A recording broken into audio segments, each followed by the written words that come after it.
Olá pessoal, eu sou a Adri do canal Mixdri e hoje vamos falar sobre o passado. Como montar frases falando de coisas que aconteceram no passado. Porém, vamos começar falando do passado simples, onde o tempo pode ser definido e importar. Assim nós podemos utilizar expressões como ontem, hoje, há uma hora atrás, há um minuto atrás, há um ano, um mês, uma semana, etc. Essa ação começou e terminou naquele momento. Vocês verão que é muito fácil formar frases no passado. O modal auxiliar do verbo no tempo passado é o did, e ele é usado igualzinho para todas as pessoas, todos os sujeitos do inglês.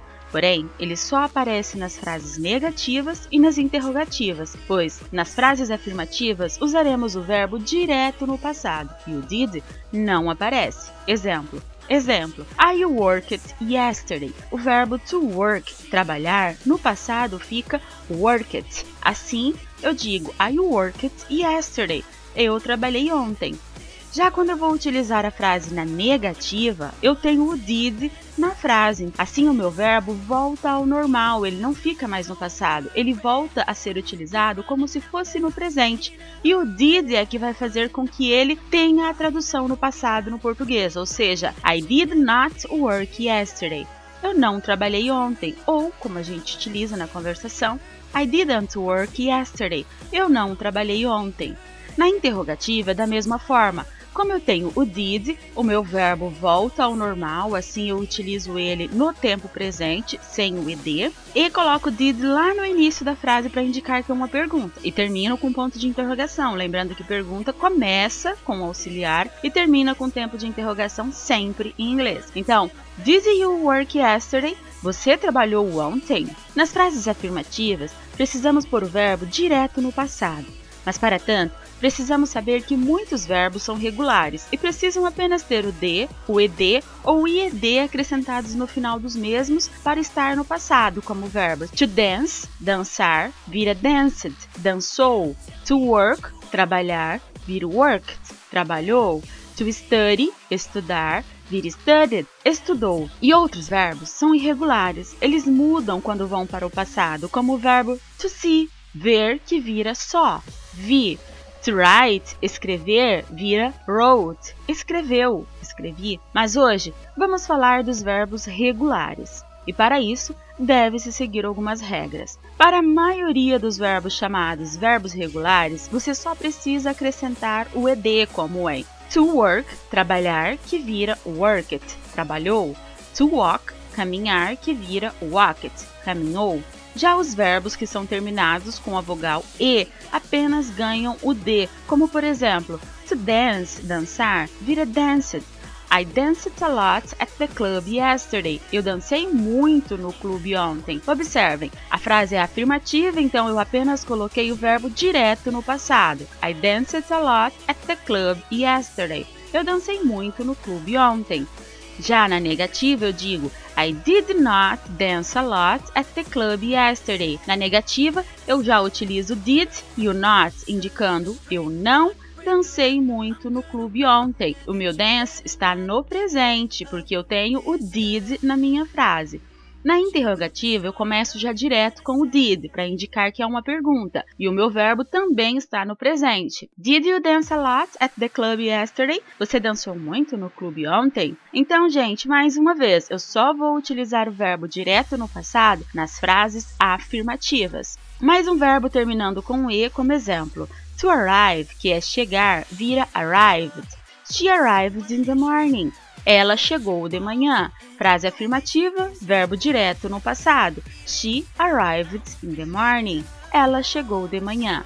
She did not arrive in the morning. Frase negativa. Depois do she, que é o ela, eu tenho o did not. Ela não chegou de manhã. She did not arrive. Verbo no presente, in the morning. Ela não chegou de manhã. Na frase interrogativa, did she arrive in the morning? Ela chegou de manhã? Comecei com o did, indicando que é uma pergunta. Em seguida, eu me refiro à pessoa, no caso, o she. Ela chegou. Olha só, o arrive está no tempo presente. Por que eu estou falando no português no passado? Porque o did lá na frente indica que quando eu for passar para o português, eu tenho que colocar o meu verbo no passado. Ou seja, did she arrive? Ela chegou in the morning? Ela chegou de manhã? Agora, com os verbos terminados em consoante, vogal mais consoante, deve-se dobrar a última consoante e acrescentar o ed. Lembrando, vogal é o a, o e, o i, o o e o u. Então, olha, consoante, vogal, consoante, eu faço o quê? Eu dobro a última consoante e acrescento o ed. Como exemplo, nós vamos utilizar o verbo to stop. Stop vira stopped, com 2 P's. Por quê? Stop. Observem, eu tenho o T, que é uma consoante, o O, que é uma vogal, e o P, que é uma consoante. Então, é consoante, vogal, consoante. Stopped. Dobrei o P. Acrescentei o ED. She stopped smoking last year. Ela parou de fumar ano passado. Gente, stopped, verbo direto no passado e a minha frase é afirmativa. She stopped smoking last year. Lembrando que o verbo to stop exige que, quando depois dele vier outro verbo, esse outro verbo tem que vir no ing.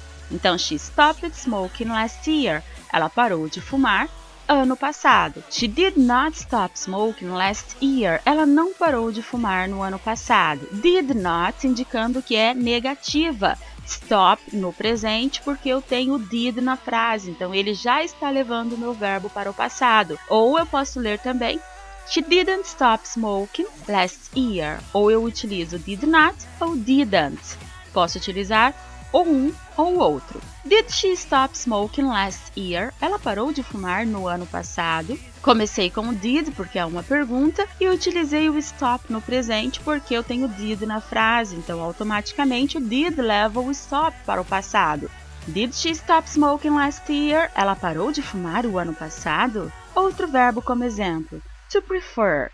To prefer é preferir e preferred, preferiu. Como eu tenho pre, o F, que é uma consoante, o E, que é uma vogal, o R, que é outra consoante, o que eu faço? Eu dobro esse último R e acrescento o ED, virando preferred. She preferred traveling by train.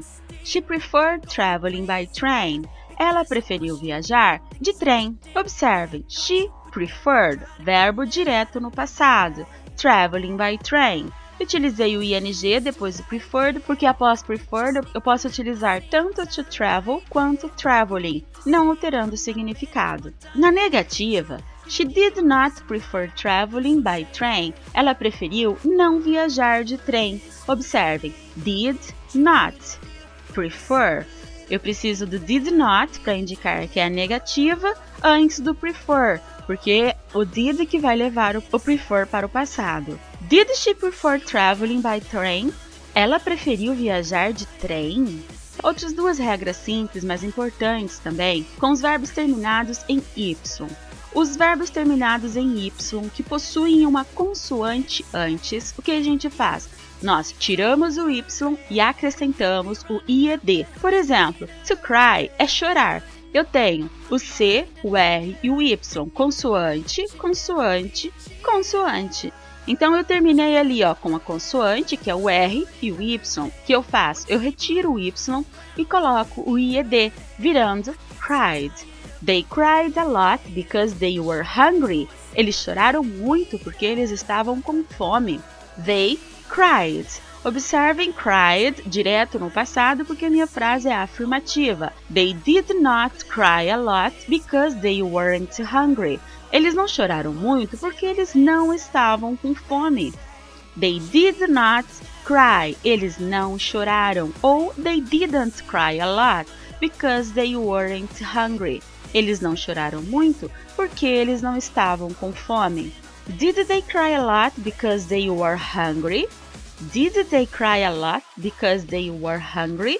Eles choraram muito porque estavam com fome? Did no início da frase indicando que é uma pergunta. O they, que é o sujeito, vem depois do did. E o cry, o meu verbo no presente. Eu não utilizo no passado porque eu tenho did lá no início já indicando que é passado. Ou seja, did they cry a lot because they were hungry? Eles choraram muito porque eles estavam com fome? Mais um exemplo é o verbo to study. To study é estudar. Quando eu for passar para o passado, eu vou colocar o IED porque, olha, antes do Y eu tenho o D e o D é uma consoante. I studied for the English test. Eu estudei para o teste de inglês. Porque a minha frase é afirmativa. Na negativa, I did not study for the English test. Eu não estudei para a prova de inglês. Ou I didn't study for the English test. Eu não estudei para a prova de inglês. Lembrando, eu posso utilizar tanto did not ou didn't, mas na conversação é muito mais comum você ouvir o didn't porque é mais fácil até para falar, né? Soa mais rápido. Então, eu não estudei para o teste de inglês. Did not, eu preciso do not depois do did para dizer que é negativa. O study no presente, porque o did que leva o meu verbo para o passado. E lembrando que inglês, sempre com letra maiúscula, não importa se é afirmativa, negativa ou interrogativa, sempre com letra maiúscula, quando eu me referir ao idioma inglês. Did I study for the English test? Did I study for the English test? Eu estudei para a prova de inglês? Observem, did no início, pergunta. Ponto de interrogação no final, pergunta. Sim, o verbo está no presente porque o did se encontra na frase, já indicando que a frase é uma pergunta no passado. Então, o meu verbo deve estar no presente. Pessoal, qual a única situação em que o meu verbo vai aparecer direto no passado? Quando a frase for afirmativa. Ou seja, estou falando sobre algo que aconteceu no passado e eu estou afirmando, sim, isso aconteceu. E para aqueles verbos que acabam com Y, mas não possuem uma consoante antes, nós apenas acrescentamos o ED, como por exemplo, to play. Antes do Y nós temos uma vogal, que é o A. Então, to play, jogar, vira play. He played soccer at school. Ele jogou futebol na escola. He did not play soccer at school. Ele não jogou futebol na escola.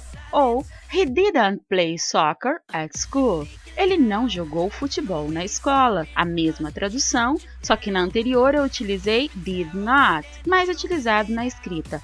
E na segunda, didn't, normalmente utilizado na conversação. Did he play soccer at school? Ele jogou futebol na escola? Comecei com o did porque é a pergunta, terminei com o ponto de interrogação e o meu verbo está no presente, porque o did é quem o leva para o passado. O verbo to stay, a mesma coisa. Stay, eu tenho o A e o Y, então antes do Y é a vogal A. Eu apenas acrescento o ED. To stay, que é ficar, vira stayed. Fiquei ou ficou. We stayed home together. Nós ficamos em casa juntos. We did not stay home together. Nós não ficamos em casa juntos. Ou we didn't stay home together. Nós não ficamos juntos em casa. Did we stay home together? Nós ficamos juntos em casa? Então observaram, né, pessoal? O passado para os verbos regulares em inglês realmente é muito simples. Eu apenas preciso acrescentar o D, o IED ou o ED. Para isso, é só saber as regras que também são bem fáceis. É só memorizar, vendo os exemplos você consegue memorizar muito bem. E o que eu sempre preciso me lembrar quando me refiro ao passado é que eu vou utilizar esse did para I, para you, para he, para she, it, you, we e they. Ou seja, did you, did she, did he, não é como no presente que eu preciso utilizar o do ou does para fazer uma pergunta. No passado eu só utilizo o did para todos eles. Na negativa a mesma coisa, para todos eles eu utilizo I didn't work. She didn't work. We didn't work. Então não é como no presente que eu tenho I don't work, she doesn't work.